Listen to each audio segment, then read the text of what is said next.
app and a website which helps mental health professionals undertake mental health act processes in a more efficient way, which gives them more time to focus on the person who's being assessed.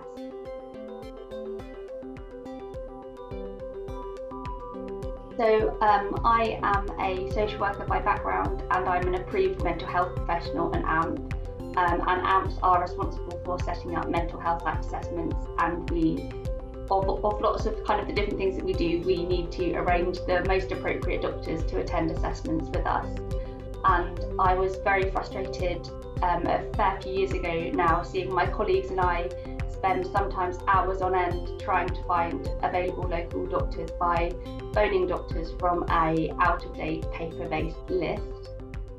And it's not just the AMP service who were being impacted, it's also the person who's waiting to be assessed who is probably having a really difficult time, and that person might be waiting in A&E or in police custody or in the community somewhere, and the impact then is on the wider crisis care pathway. So I was just convinced really that technology could provide us with a better way to the out-of-date paper-based processes we were using to set up mental health act assessments.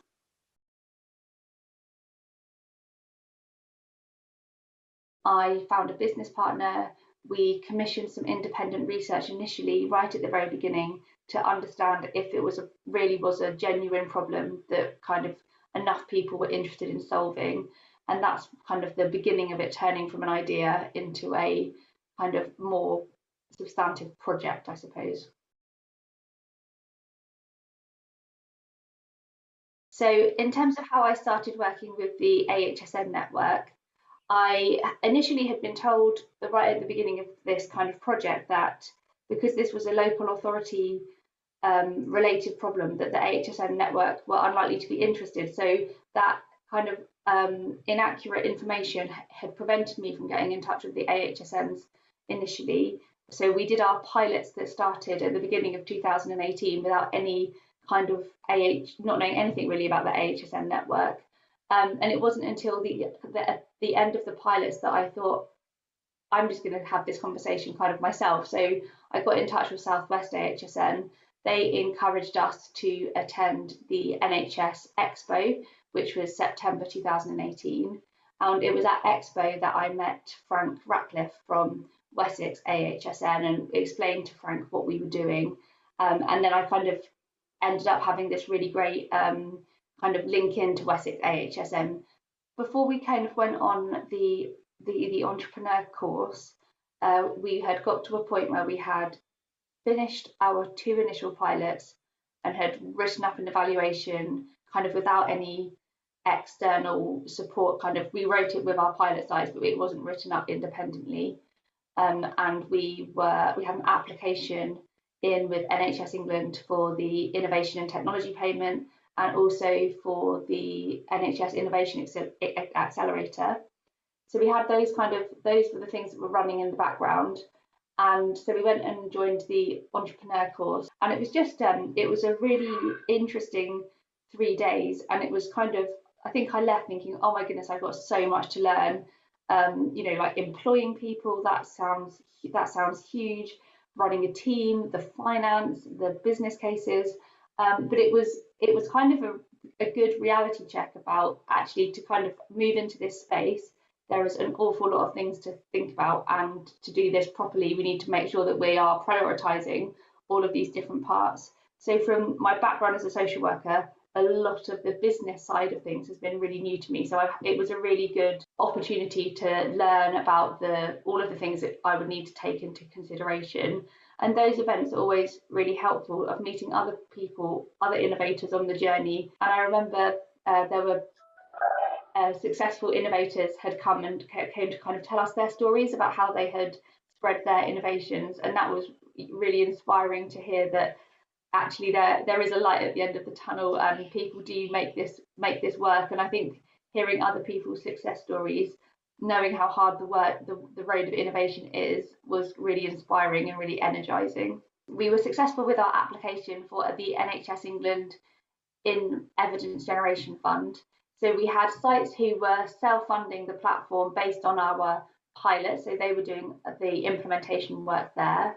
We then had sites that were then able to be funded by the NHS England Evidence Generation Fund pot of money.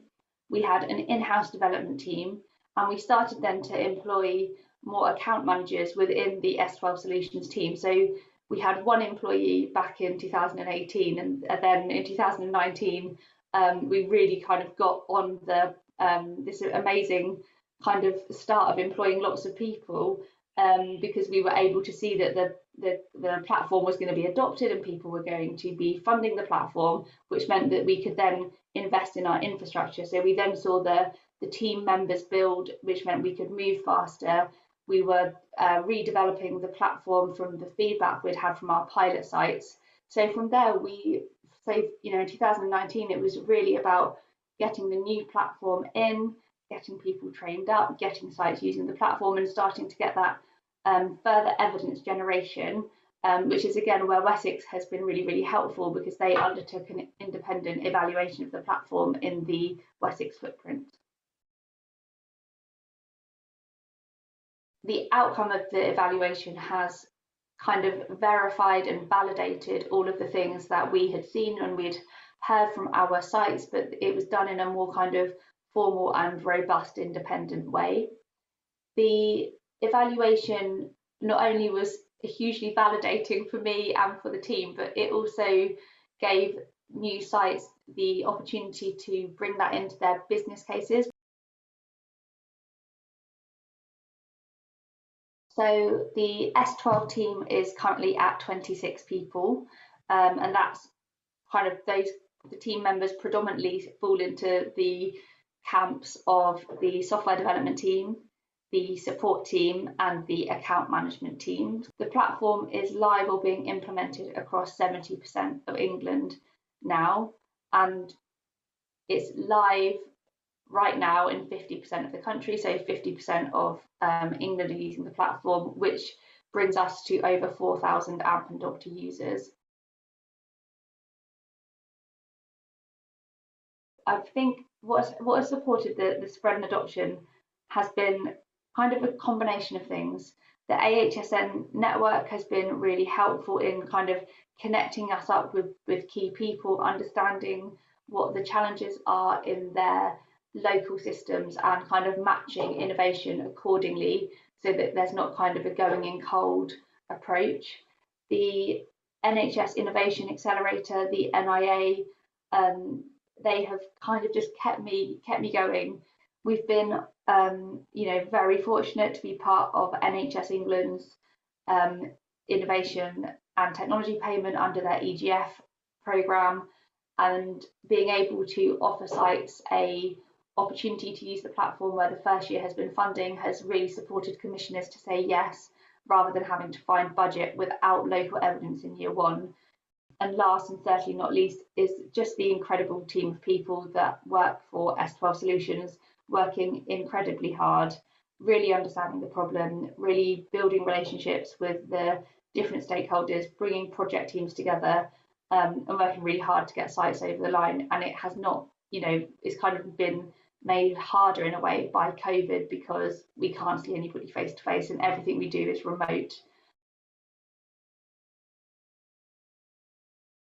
To me, what's our most important thing is to make sure that we continue to iterate and learn and develop the platform to meet the needs of our users, so that what we set out to achieve in terms of supporting the Mental Health Act process pathway, that's really critical, and continue to develop that and hear our feedback from users. And then we also are looking to kind of expand from England, so conversations in Wales and conversations internationally about how that connectivity can support systems. What I would say for people thinking about undertaking this journey, and I have people phone me up fairly regularly to ask me that question, is make sure that the problem you are trying to solve is genuinely worth solving, because it will kind of take blood, sweat and tears to get your innovation adopted across the NHS, and you need to truly wholeheartedly believe that what you're doing is the right thing to do, because you have many people challenge the idea, not believe in the idea, and you need to make sure in your heart of hearts that it is something you really, really believe in and you really want to back, because it's a tough journey. There's great support out there, but you have to be, very resilient and energized to kind of push through those more difficult days, of which there are plenty. So I think that's what I would say to anybody kind of taking on this journey, and also to get in touch with the AHSN network far sooner than I did, and I recommend that to people when I speak to them.